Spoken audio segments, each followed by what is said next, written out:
नमस्कार। हमारे YouTube channel famous stories of the world में आपका स्वागत है। आज की फेमस स्टोरीज में देखेंगे महाराणा प्रताप के हल्दी घाटी के युद्ध के पश्चात किस प्रकार मुगलों से बदला लेते हैं। देखिए, 9 मई 1540 को महाराणा प्रताप का कुंभलगढ़ में जन्म हुआ था। इनके पिता उदय सिंह थे और इनकी माता जयवंता बाई थी। महाराणा प्रताप उदय सिंह के सबसे बड़े पुत्र थे, लेकिन उदय सिंह ने अपनी प्रिय रानी भटियानी के पुत्र जगमाल को अपना उत्तराधिकारी घोषित कर दिया गया। लेकिन मेवाड़ी सरदारों ने महाराणा प्रताप का साथ दिया और भटियानी रानी के पुत्र जगमाल को सत्ता से पदच्युत कर दिया और राणा प्रताप को शासक बना दिया। यह घटना इतिहास में राजमहलों की क्रांति के नाम से दर्ज हुई और महाराणा प्रताप का 1572 में राज्याभिषेक हुआ। राज्याभिषेक के पश्चात सबसे पहले महाराणा प्रताप ने अपनी सुरक्षा पंक्ति को मजबूत करने का कार्य किया। जिन वीरों के साथ उन्होंने अपना बचपन गुजारा था उनको उन्होंने अपने साथ लिया और अपनी सुरक्षा पंक्ति को मजबूत किया। इसके अलावा आसपास के कई क्षेत्रों पर उन्होंने आक्रमण किया और अपने कब्जे में लिया और उनको भी मेवाड़ की तरफ कर लिया, क्योंकि महाराणा प्रताप को ये अंदेशा था कि मुगलों से उनकी टक्कर आज नहीं तो कल होगी और जरूर होगी। इसीलिए उन्होंने अपनी सुरक्षा पंक्ति पर ध्यान दिया और उसको मजबूत कर लिया। आखिरकार राज्याभिषेक की 4 साल बाद इस संघर्ष के बीज बो दिए गए। ऐसा बताया जाता है कि महाराणा प्रताप को अपने अधीन लाने के लिए अकबर ने कई प्रयास किए और मान सिंह को भी भेजा था, लेकिन बात नहीं बनी। अंत में अकबर ने मान सिंह के नेतृत्व में एक बड़ी सेना है वो गोगुंदा की तरफ रवाना कर दी। शाही सेना का लक्ष्य था कि गोगुंदा पर कब्जा किया जाए और महाराणा प्रताप को पकड़ा जाए। इस समय जो सेना थी वो मुगलों की बहुत ज्यादा सेना थी। अगर प्रताप की सेना की तुलना करें तो प्रताप की सेना से 4 गुना बड़ी शाही सेना थी। राणा ने यह महसूस कर लिया था कि अगर शाही सेना का मुकाबला सीधा आमना सामना किया गया तो मेवाड़ के लिए यह बड़ा कठिन होगा और मुश्किल हो सकती है।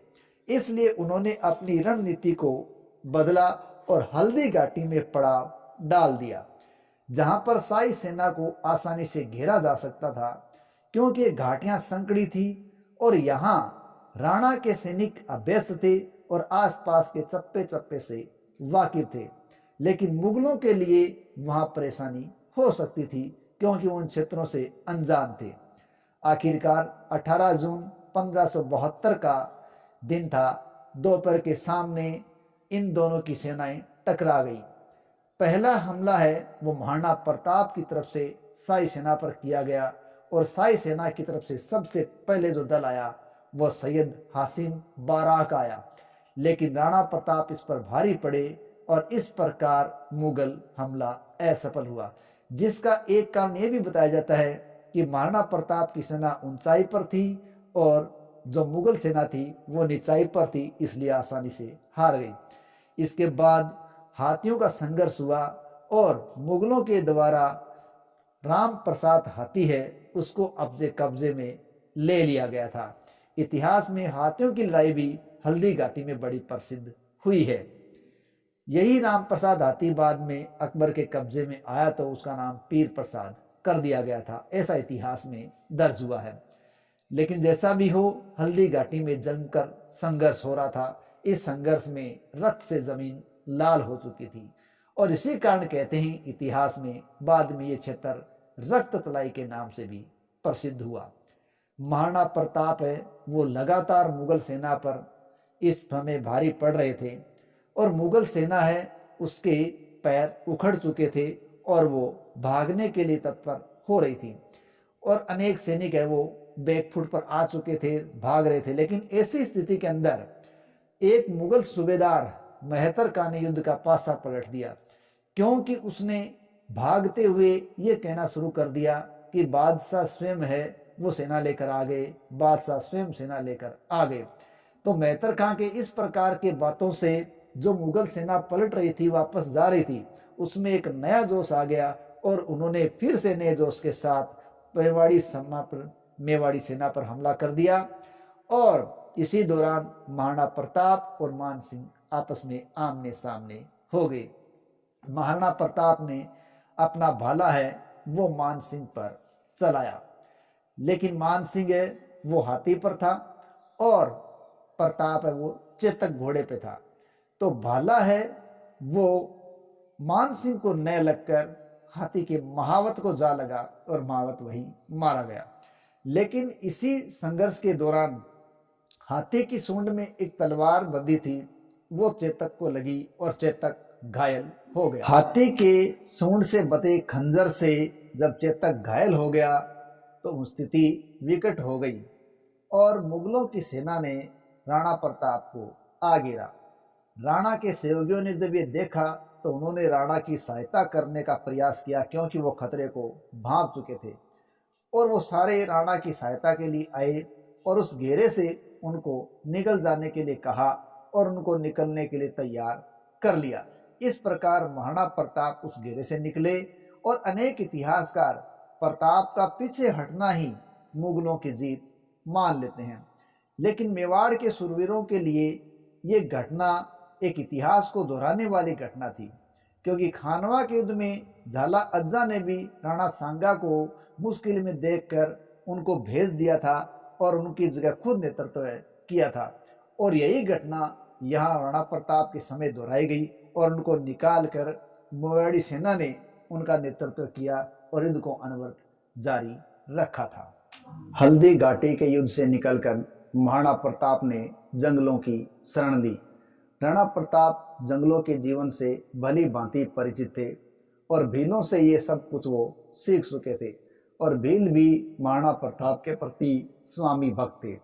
अक्टूबर 1576 में अकबर ने गोगुंदा के अंदर मुगल चौकियां स्थापित कर दी थी।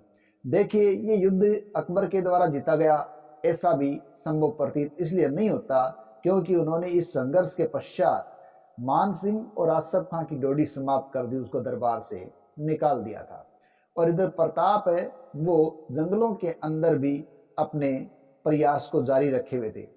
उन्होंने जंगलों से ही मुगलों के खिलाफ छापामार युद्ध जारी रख दिया। भीलों ने इसका पूर्ण सहयोग किया था। अकबर ने जब कुछ समय के लिए इधर से ध्यान हटाया तो राणा प्रताप ने छापामार युद्धों के द्वारा अपने खोए हुए क्षेत्रों को धीरे धीरे पुनः प्राप्त करना शुरू कर दिया था।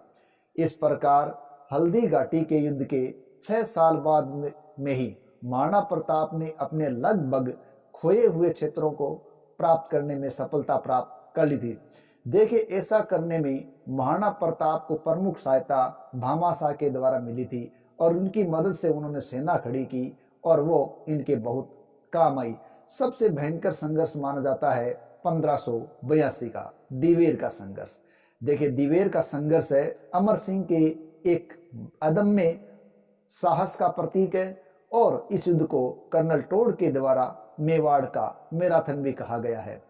देखिए, 1582 में राणा प्रताप और मुगलों के बीच ये हुआ आखिरी युद्ध माना जाता है जो दिवेर था। दिवेर एक चौकी थी जिसकी कमान मुगल सूबेदार सुल्तान खां के हाथों में थी। सुल्तान का बहुत ही मजबूत चतुर व्यक्ति था और जब इस युद्ध के अंदर उनका आमना सामना हुआ तो सुल्तान खां हाथी पर सवार था और राणा घोड़े पर सवार थे और उन पर हमले हो रहे थे।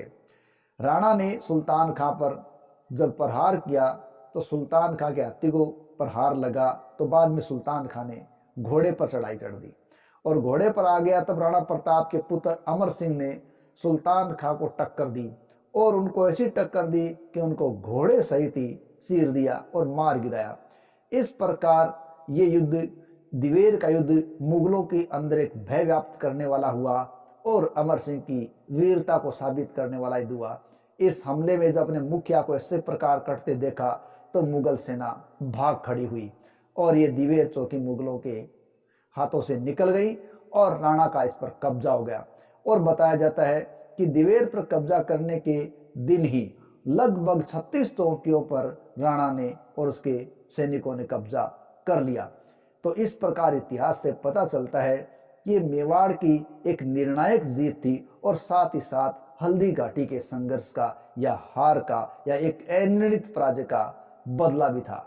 धीरे धीरे राणा प्रताप के द्वारा गोगुंदा, कुंभलगढ़, उदयपुर आदि क्षेत्र भी मेवाड़ के कब्जे में कर लिए गए थे और मुगलों के आधिपत्य से छुड़ा लिए गए थे। बताया जाता है कि अकबर के द्वारा 1784 में राणा प्रताप के खिलाफ एक आखिरी अभियान किया गया था जो भी असफल रहा था। लेकिन इसके पश्चात राणा प्रताप ने 1597 तक जब तक जीवित रहे इस क्षेत्र के अंदर अपने क्षेत्रों को बढ़ाते रहे और धीरे धीरे करके अपने क्षेत्रों को जो मुगलों के आधिपत्य से मुक्त कराते रहे और अकबर ने कभी भी दोबारा इनकी तरफ मुंह मोड़कर नहीं देखा, कभी भी दोबारा राणा प्रताप की तरफ प्रयास नहीं किया था। इस प्रकार मुगल इस प्रकार देखें तो एक प्रकार से हताश थे, हारे हुए थे और राणा प्रताप अपने खोए हुए क्षेत्रों को पुनः प्राप्त करके एक विजेता की भांति अपने आप को साबित करने में कामयाब हो चुके थे।